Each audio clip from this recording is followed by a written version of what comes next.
হে viewers, চীনামিনি নিপ্পনের নতুন আরেকটি ব্লগে আপনাদেরকে জানাচ্ছি অনেক অনেক প্রীতি আর শুভেচ্ছা। আমার আগের ব্লগটাতে আপনারা দেখতে পেয়েছেন আমরা কিভাবে স্ট্রবেরি পিকিং করেছি, আর স্ট্রবেরি পিকিংয়ের পরে আমরা একটা গ্রিন হাউসের ভিতরে বিভিন্ন টাইপের কলা আর পেঁপে দেখতে পেরেছিলাম।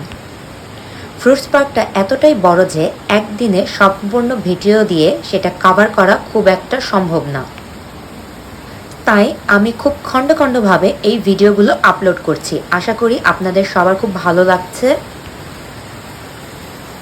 আমরা গ্রিন হাউসের ভেতরে বানানা আর পাপায়া দেখার পরে ওটার উল্টা সাইডে আরেকটা গ্রিন হাউসে গাছপালা ছিল, যা জাপানে নর্মালি দেখা যায় না।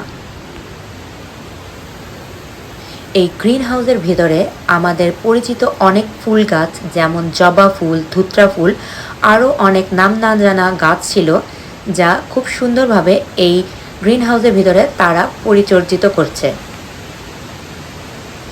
ভেতরে ছিল একটা বড় ঝর্ণা, যেখান থেকে অঝরঝাড়ায় জল পড়ছিল। আপনারা ভিডিওর যে ব্যাকগ্রাউন্ড সাউন্ডটা সেটা শুনলেই বুঝতে পারবেন। ভিউয়ার্স, আপনারা এখনও যারা চীনামিনি নিপ্পন আমার ইউটিউব চ্যানেলটা সাবস্ক্রাইব করেননি, অবশ্যই সাবস্ক্রাইব করতে ভুলবেন না। সামনে আরও নতুন নতুন ভিডিও দেখার জন্য আমন্ত্রণ রইল। আর ফ্রুটস পার্কের ভিডিও এখানেই শেষ না, সামনে আছে আরও কিছু চমক, যা আপনাদের সাথে আমি পরবর্তী ভিডিওতে শেয়ার করব। এই গ্রিন হাউসের বিভিন্ন অপরূপ সৌন্দর্য দেখার পরে আমরা আস্তে আস্তে অন্য একটা জায়গায় বেরিয়ে গেলাম। সেখানে ছিল এই রোবটটার ছোট্ট একটা জাদুঘর, যা আমার মেয়েকে অনেকটাই আকৃষ্ট করেছিল।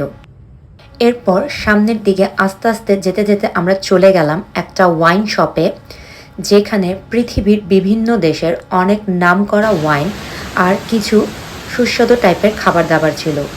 চলুন আমরা ভিডিওতে দেখি। এই ওয়াইন শপটার নাম হচ্ছে ট্রপিক্যাল ওয়াইন কার্ভ।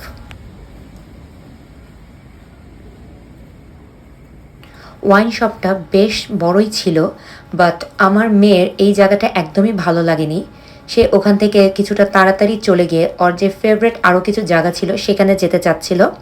বাট যেহেতু চলেই এসেছি, একবার ঘুরে না দেখলে কি হয়, তাই আমরা একটু সুন্দর মতো ঘুরে টুরে তারপর ফ্রুটস পার্কের অন্য একটা পার্টে চলে গেলাম। আপনারা ভালো থাকবেন, সুস্থ থাকবেন, আর ফ্রুটস পার্কের অন্যান্য ভিডিওগুলো দেখার জন্য অবশ্যই চীনামিনি নিপ্পনের পর্দায় চোখ রাখুন। সেই পর্যন্ত ধন্যবাদ সবাইকে।